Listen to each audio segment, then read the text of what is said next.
में अभी ये देखे एक लड़का जो है वो सीवर में गिर के मर गया था। अलीम अंसारी सब लोग वहाँ पहुँचे थे, उनके दुख में शामिल हुए थे। क्या कहेंगे सर? फिलहाल हम देख रहे हैं कि अलग अलग तरीके से लोग कहते हैं कि मुसलमानों की हिमायत कर रहे हैं, लेकिन वो ग्राउंड जीरो कोई नहीं था, चाहे वो जमात हो, जमातुल उलमा हिंद हो, और भी बहुत सारी चीज़ें हैं। लेकिन बात करें ग्राउंड जीरो की, वो दिखता नहीं सर। क्या है? देखिए, सबसे बड़ी बात ये है कि वो जो बच्चा है जिसका आपने जिक्र किया, वो 19 साल का बच्चा है और वो 2 नंबर गली में से जा रहा था। वार्ड नंबर 243 पड़ता है। वहाँ पे दिल्ली जल बोर्ड की तरफ से कुछ कार्य हो रहा था और उन्होंने क्या किया कि उस कार्य को करते हुए रात को वो सीवर के ढक्कन ऐसे ही खुले हुए छोड़ के चले गए और जो वहाँ पे मिट्टी वगैरह पड़ी हुई थी उसको सबको ऐसे ही छोड़ के चले गए। तो उसकी ना तो देखभाल दिल्ली जल बोर्ड ने की, ना ही एमसीडी ने की, और जो एमसीडी के मौजूदा निगम पार्षद हैं वो भी इसी यहीं पे रहते हैं, कहीं बाहर तो रहते नहीं हैं। अगर वो इस बात को देख लेते या वो मिट्टी वहाँ से हटवा देते या सीवर का ढक्कन को लगवा देता कि नैतिकता के आधार पर ठीक है, जल बोर्ड का काम हो या कुछ भी है, लेकिन वो इलाके के जिम्मेदार हैं, इलाके ने उनको चुना है, अभी मौजूदा निगम पार्षद है इलाके की। अगर उन्होंने अपना काम पूरी जिम्मेदारी से किया होता तो मैं ये जानता हूँ कि भाई उस बच्चे का इंतकाल नहीं होता और वो एक्सीडेंट के होते के साथ ही उस बच्चे के सर में चोट लगी और उसका इंतकाल हो गया। बस अल्लाह से यही दुआ कर सकते हैं हम तो कि अल्लाह तबारक ताला उसके घर वालों को सब्र अता फरमाए। हम देखते हैं मुसलमानों की रहबरी की बात बहुत सारी होती है, बहुत सारे लोग निकल के आते हैं, एक ग्राउंड जीरो पे कहाँ? आज मुसलमान जो है इस देश में बात करें उन सदर से, हमारे बाप अजदादों लाखों ने अपने सर को कटा के देश को आज़ादी दी है और जो देश का संविधान भी है, बहुत सारी आम आदमी पार्टी, बहुत सारी पार्टियाँ रूप बदल कर आती हैं, वो मुसलमान को हितैषी की बात करती है, लेकिन क्या है ग्राउंड जीरो पर तो दिखता नहीं कुछ। देखिए, यही बात मैं आपसे कहना चाह रहा हूँ। अभी जैसे आप 4-4.5 साल पहले चले गए, एक कोरोना काल महामारी आई थी, आपको भी याद होगा, सभी हिंदुस्तान वासियों को भी याद है, क्योंकि वो बहुत बड़ी महामारी थी। और उस महामारी में अगर किसी कौम को बदनाम किया गया था तो वो कौम है मुसलमानों जी, और वो कौम बदनाम करने का श्रेय पूरा जाता है पूर्व मुख्यमंत्री अरविंद केजरीवाल जी, जिन्होंने मुसलमानों को कोरोना बम बताया। मरकज में सबसे पहले FIR कराने का काम अरविंद केजरीवाल जी ने किया। आज 4.5 साल बाद जब हाई कोर्ट ने जिन लोगों के खिलाफ इन्होंने FIR कराई, कोरोना बम बताया पूरी मुसलमान कम्युनिटी को, आज हाई कोर्ट ने एक फैसला दिया, ऐतिहासिक फैसला है, मैं उसको ये कहूँगा, क्योंकि जिन लोगों के ऊपर FIR हुई 4.5 साल उन्होंने कोर्ट कचहरी के चक्कर काटे और आज कोर्ट ने उनको बिल्कुल क्लीन चिट, क्योंकि उनका कोई उनका कोई दोस्त था ही नहीं। अच्छा, आपकी बात होकर मैं कहता हूँ कि जैसे कि अजमेर शरीफ की दरगाह है और भी बहुत सारे जो हमारे धर्म स्थल बड़े बड़े हैं, वो हमेशा हज़ारों लोग रहते हैं, चाहे साईं बाबा का मंदिर हो, अजमेर की दरगाह हो, हमारा ये जगह आप बात कर रहे हैं जमात की, तो अचानक से प्रधानमंत्री आए, उन्होंने कहा कि कल से बंद, तो जब वो उनको निकालना चाहिए था ना, उन्होंने बल्कि बाकायदा जमात लोगों ने कहा, इनपुट दिया कि हमें निकालिए, रेस्क्यू कीजिए, तो फिर रेस्क्यू नहीं किया गया सर। देखिए, आपको मैं यही बात बताना चाहता हूँ, क्योंकि आपने मेरी बात बीच में रोक दी।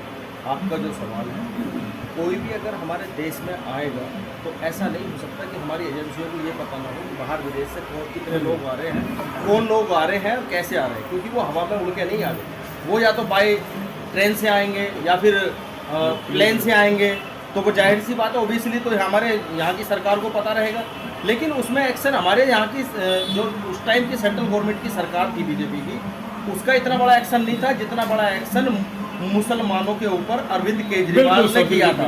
ये मैं आपको बिल्कुल डंके की जोर पे कह रहा हूँ। और आज जब ये हाई कोर्ट ने फैसला दिया कि इनकी कोई गलती नहीं थी, उनको बाइज्जत बरी किया है, तो आज दिल्ली के जितने भी, चाहे वो जीते हुए विधायक हों मुसलमान, चाहे वो जीते हुए निगम पार्षद हों, उनके मुंह में ऐसी दही जमी हुई है, उनका अभी तक एक आदमी का ये सवाल नहीं आया कि भाई अरविंद केजरीवाल जी से कोई जाकर ये पूछे कि आपने मुसलमानों को बदनाम करने के लिए कोई कसर नहीं छोड़ी, तो आपको मुसलमानों से माफ़ी मांगनी चाहिए या नहीं मांगनी चाहिए।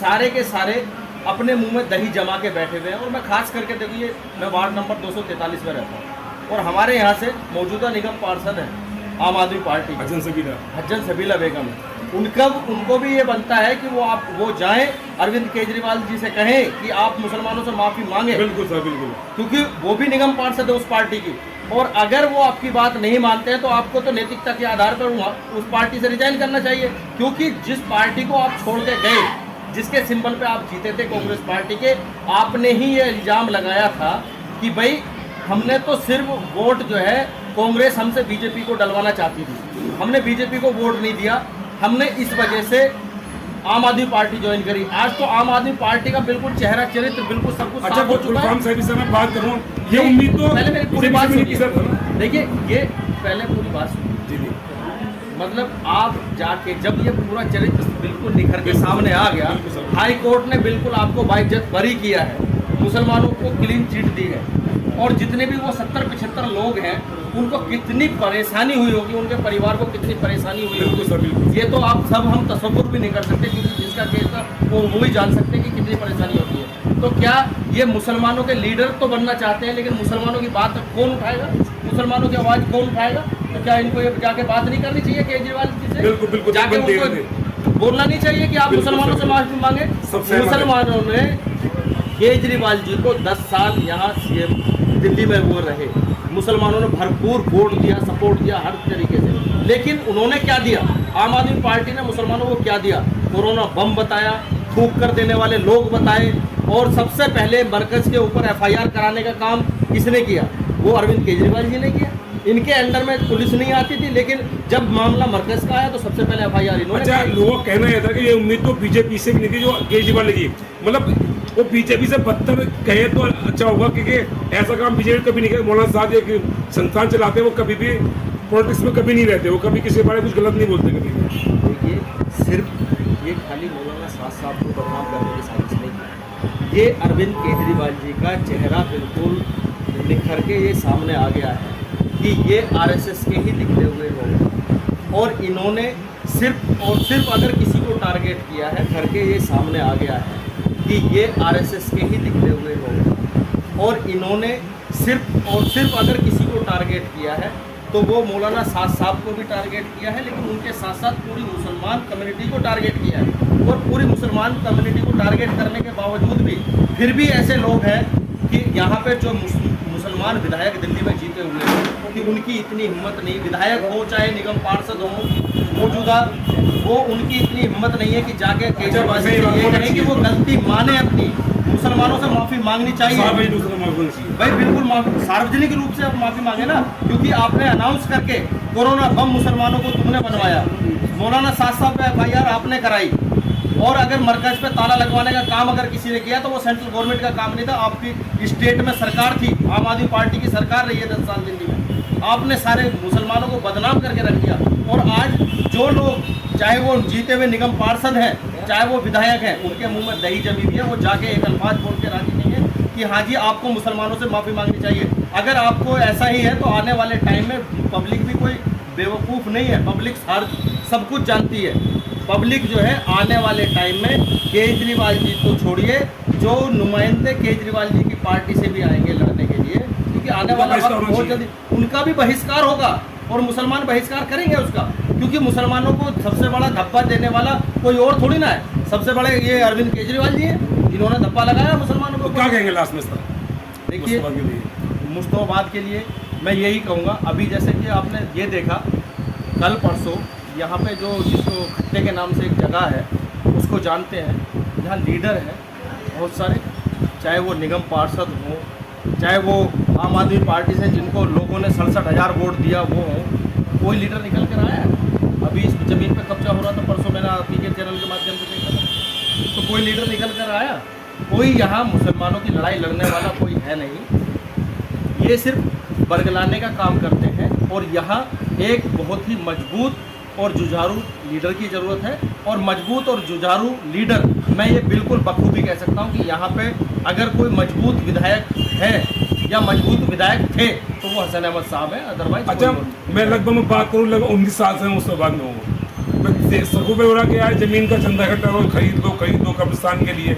अगर 20 साल पहले तो उस ज़मीन की इतनी कीमत नहीं थी, तो 20 साल पहले अगर सरकार चाहती, लोग चाहते हैं, तो हो सकता मसला हल हो सकता था, क्योंकि 20 साल पहले इतनी ज़मीन की कीमत थी नहीं, तो कम पैसों में हो सकता था। इतनी बड़ी 5,000 का ज़मीन है, हो सकता उसका कब्रिस्तान भी हो सकती थी।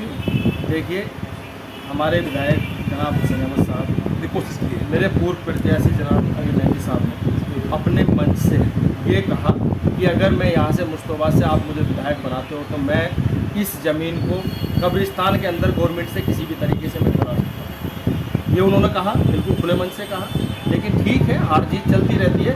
जनता ने उनको नहीं चुना, भाई कांग्रेस पार्टी को नहीं चुना, यहाँ से बीजेपी के विधायक है तो वो अपनी मनमानी करेंगे, अब जैसा भी है। लेकिन यहाँ के जो लीडर हैं, जो यहाँ पे मौजूदा निगम पार्षद हैं, उनका भी कुछ दायित्व बनता है कि वो भी पब्लिक के बीच में जाए और पब्लिक की जो परेशानी है उसको सुने और उसका सुधार करें।